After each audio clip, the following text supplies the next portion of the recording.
Hey class, we're back. Right now we're going to switch back over to a little bit of math. Now last week I ended up with specific gravity of air and water. Just a quick review about that.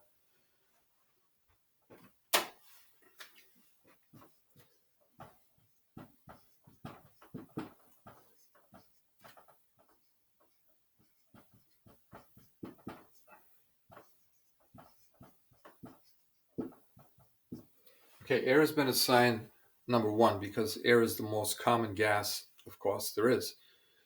And everything is measured against gas. Okay, so natural gas,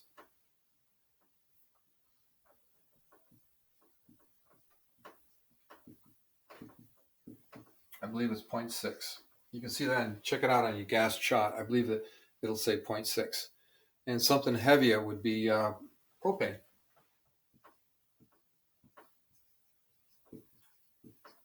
Now, propane, I don't know. I'll make up a number. We'll say 1.3.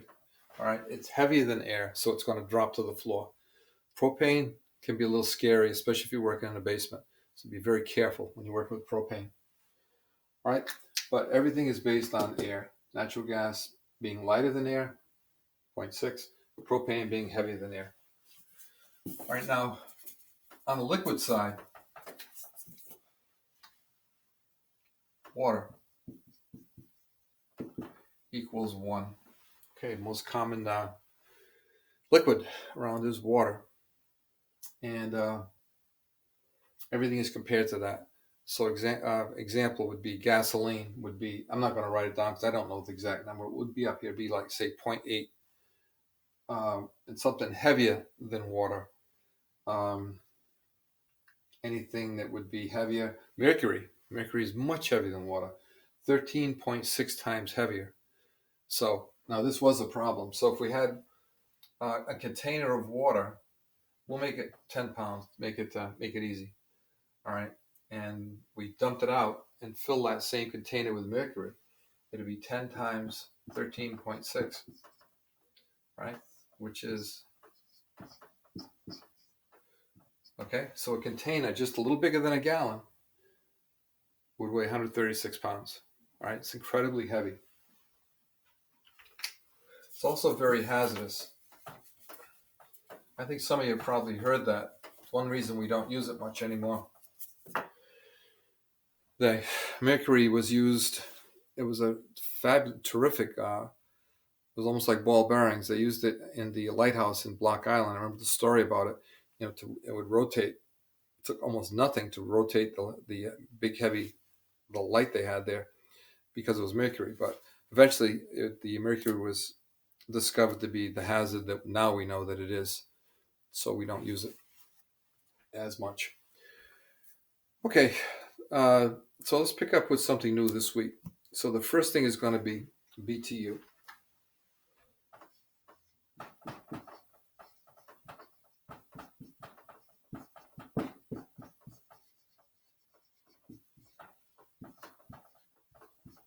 Okay, that's what the letters mean. Now, what is a BTU?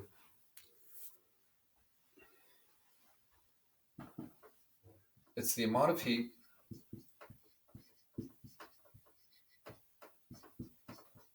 to raise 1 pound of water 1 degree Fahrenheit. Now remember, we stay clear of the Celsius. Okay, a few times we got to mention Celsius, and this is not one of them. Okay, so what does it mean? Actually, we do use this a little bit. You got a boiler, 130,000 BTUs, right? Pretty standard boiler for a good sized house. And so what's a BTU? It's a very tiny unit of measure. It would be the amount, like we'll say a candle raising a bag of water, 1 pound bag, 1 degree, from 69 to 70, we'll say. That's a BTU. Very, very small unit. So let's say that you have a problem. And the problem is, we'll say a license problem. You have 10 pounds of water and you want to raise it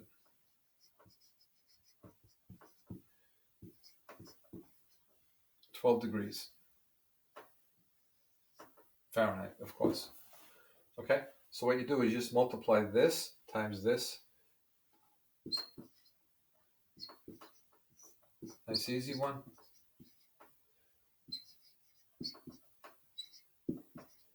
Okay, 120 BTUs.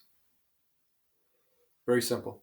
Just remember, you multiply 1, the weight, times the degrees, the change in temperature, how much you want to raise it. Okay, let's do one more.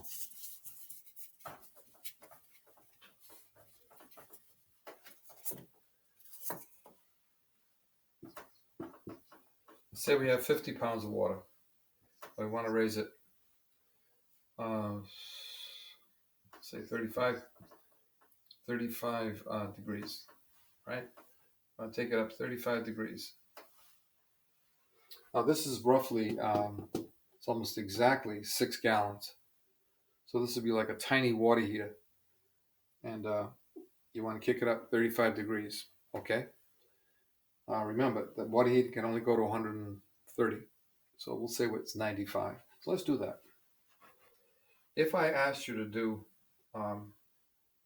wait a minute, let's just do this one like it is before I do that, before I change gears here. And we'll multiply 35 times 50.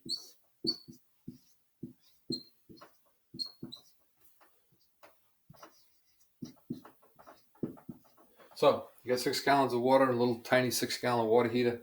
You want to kick it up 35 degrees. It would take 1,750 BTUs. Okay? Again, you multiply this, the weight, times the temperature. Now there's one other way to write it. And I started to do it, but I didn't want to. I want to do 2 samples like that. All right, now let's say we have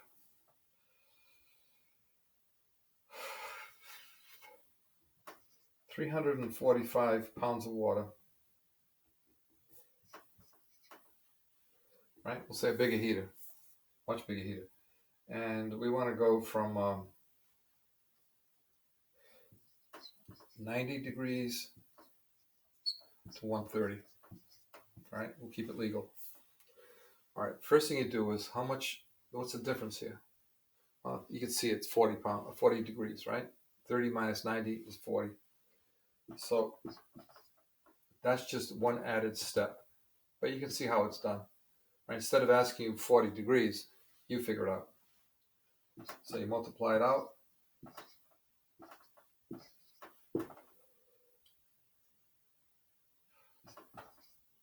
Looks like 13,800 BTUs. Okay, to kick it up 40 degrees. All right, so know how to do this. Okay, it's been here on the formula sheet for as long as I can remember, which means you're still responsible for it.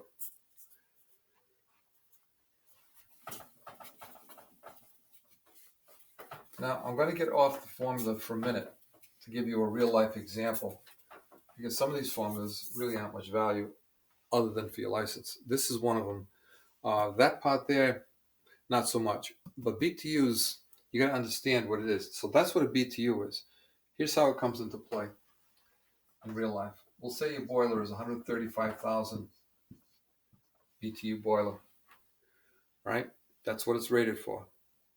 Now that's going to be the input. So this would be how much it takes to run it, right?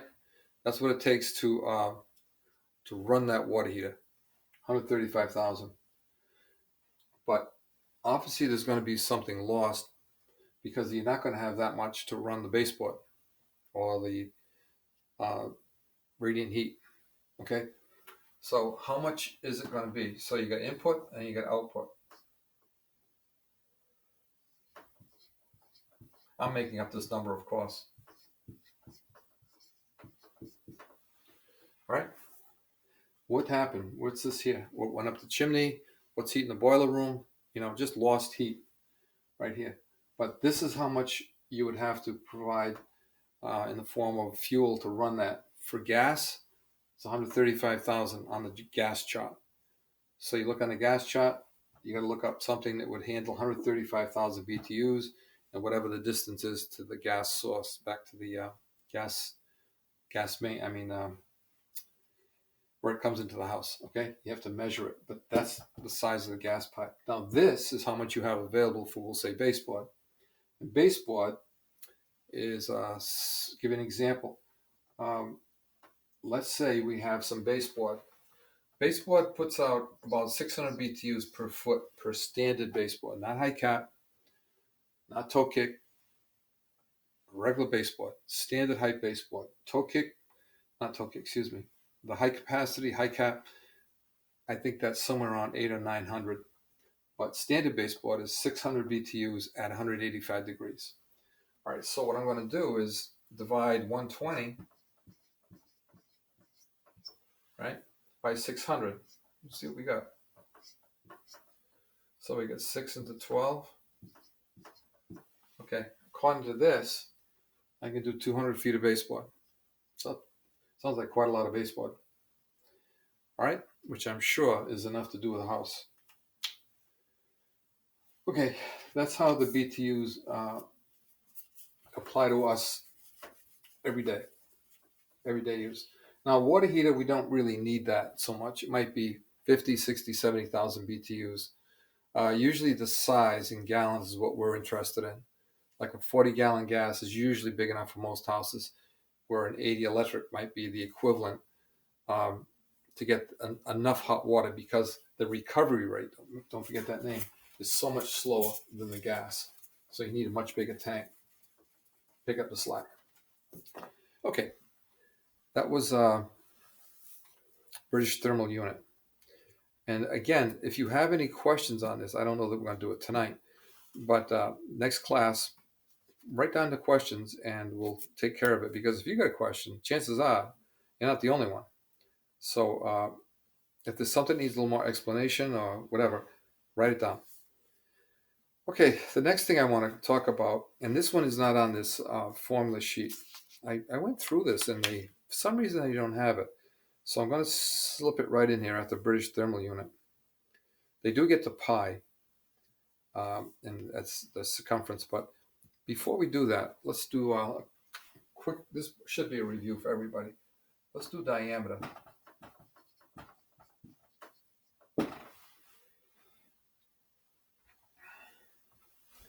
Okay. Hold on a sec.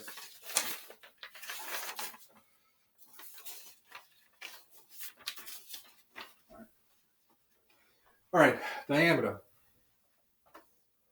Okay, you got a circle. I don't know the technical definition, but diameter would be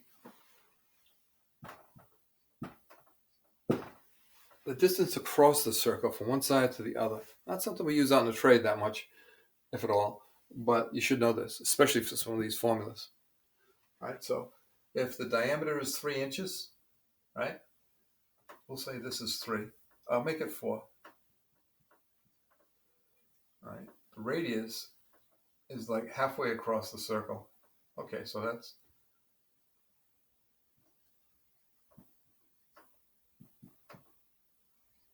okay, it equals half the diameter. So you want to make a note, slip it in there. The diameter is the distance across the circle. The radius is half of that, right? Starting at the center, like a compass when you make a circle. The distance from the point to the pencil tip on the compass would be the radius, and you make a circle like that. Okay, now, and that's diameter right here, and this one's radius. Right there. Well, I don't want to make too many arrows, going to make a mess. Okay, I think you get the idea. Pretty simple. All right, so let me get rid of these two. I'm going to change colors because it's going to get a little bit too busy there. All right, so what about the distance around this circle like this?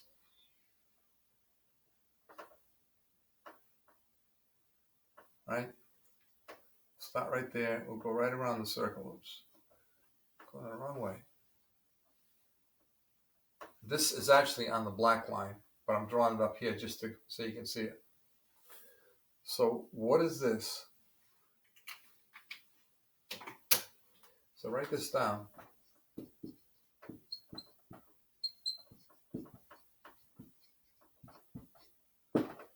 Equals diameter d times 3.14, right? Which happens to be what they call pi, like the Greek letter pi. All right. So this would be this, or all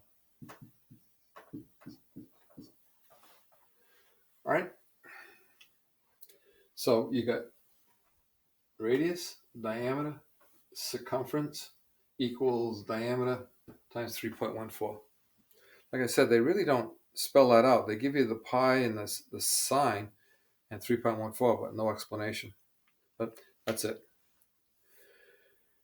Okay, then they jump right off this and you get onto something else. So let's do a problem before we leave this. Let's say we have, if d equals 6, find r, right? All right, so if d equals 6, what's the radius going to be? Well, it's an easy one. Diameter equals, radius, let's see if I can do this, equals diameter divided by 2. The diameter equals the radius times 2, right? So if you want to find this one, you multiply. All right, to get back, you divide. So the radius equals the diameter divided by 2. So if the diameter is 6 divided by 2, the radius is 3. And then find circumference. Okay, let's go back to the diameter, which we have 6 times 3.14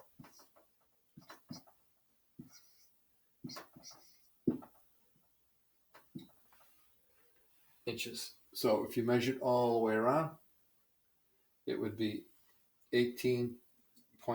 All right, which is about right. You can see that it's 18, and then a little bit left over. That would be the 1/4. Okay, the only time I could see where you even see this, if you have a piece of smoke pipe, 4-inch smoke pipe. Let's say it was 4-inch smoke pipe, and you opened it up, you flattened it out. Okay, 4-inch smoke pipe would be 4 times 3.14, so it'd be like 12, somewhere around 12 and a half.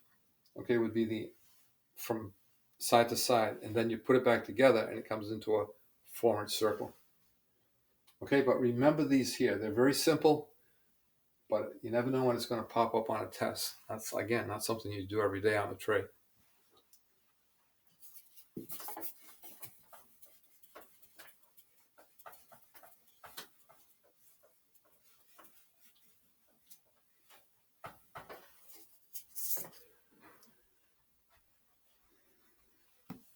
Okay, I'm going to leave the circumference, diameter, and the radius, and I'm going to wait until we get to class. Oh, there is one thing I penned in here a long time ago, and this would actually be for more for fittings, cast iron and PVC, and just about anything. Okay, I think we all know that a quarter bend is a 90, right? It's all based on a circle being 360 degrees. A 90 is 1/4 of the way around the circle. So you put 4 90s together, it might look like a square, but it would be 360 degrees to get back where you started. An eighth bend, you all know what that is from your PVC. Eighth bend would be half a 45, half a 90, which is a 45, right? And it would take 8 of them. So that bottom number, the denominator, is the one that tells you how many it takes to make the circle. Now a 16th bend is a 22 and a half. We never call it a 16th bend unless you work with cast iron. So most of the time you work with 22 and a half. And I'm guessing that you all have at least 2 of them in the truck. so that if you have to offset with a 22.5 to do something or to weave your way through, you need another 22.5 to straighten it out. So a 16th bend would be a 22.5. Now, this one here, most of you probably have not seen. It's called a 32nd bend, or a 32nd bend. It's a 11 1/4. If you look at it, it looks like a coupling that's been cast wrong. It's a coupling with a little bit of a kick, not much. So it's like a 20. It's half of a 22.5. So it's 11 1/4. I have only seen it in copper. If anybody's seen it in another material, bring it up in class. And then the last two, just for your information, there's a 5th bend and a 6th bend. I doubt if you're going to be working with them, but maybe a situation will come up where the only thing that would work is a 5th or a 6th, right? It would mean that you would take 5 of these fittings to go around in a circle, or 6, right? And how many degrees? Divide 6 into 360, 60 degrees. Okay? And when you saw it installed, it'd be like, let's say it was under a water closet. If it came down, instead of going horizontally, it kicked down at a pretty steep angle, like 15 degrees. That's probably a 6th bend. Okay, now they get into weights here. And we're looking at 16 ounces equals 1 pound. Okay, 1 pound. And I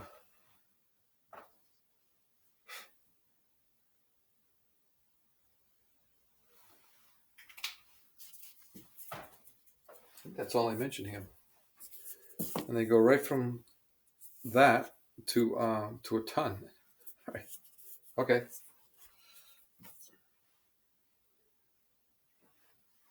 16 ounces equals a pound. Fine. And 2,000 pounds equals a ton.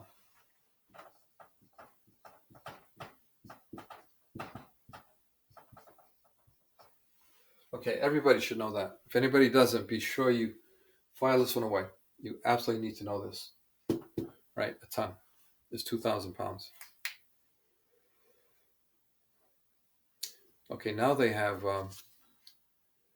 unfortunately, something's been cut off down the bottom here.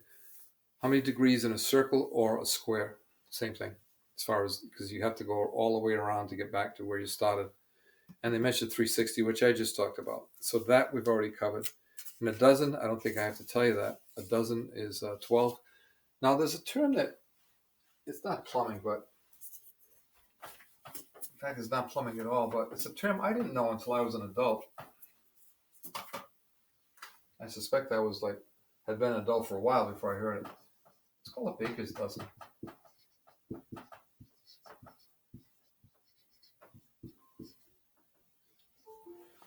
I have no idea where this name came from, but if you ever hear a term, a baker's dozen, or you're buying something and they say a baker's dozen, what they're saying is 13, right? Maybe it sounds good when they say baker's dozen instead of 13, right? Again, if anything I'm saying is contrary to what you've heard, by all means, save it, right? Make a note, and we'll talk about it, okay? But baker's dozen, as I remember it, is 13.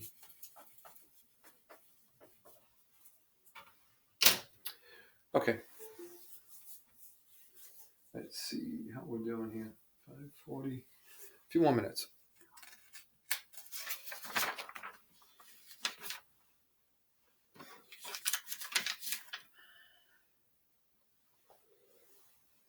Okay, this one here is, I'm going to just do one of these.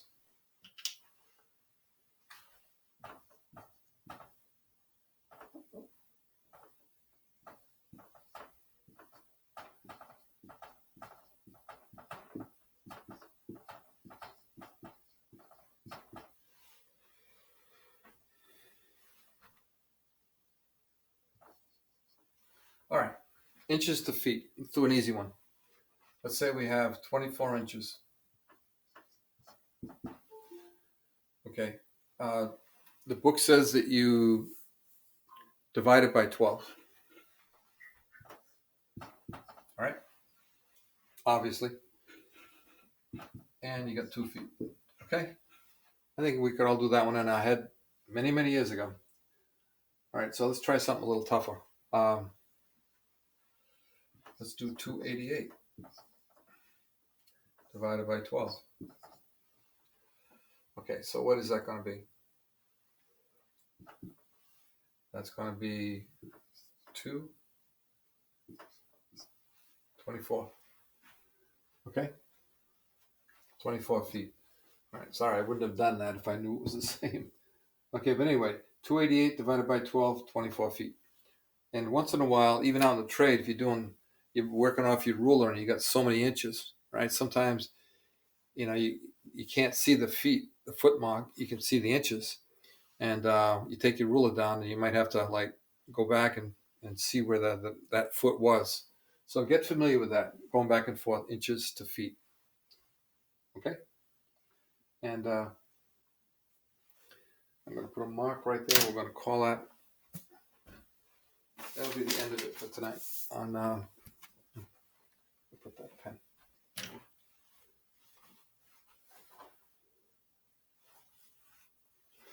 Okay, and that will be it for the math. Okay, I will see you guys. If we get time, I'll see you tonight. If not, I will see you next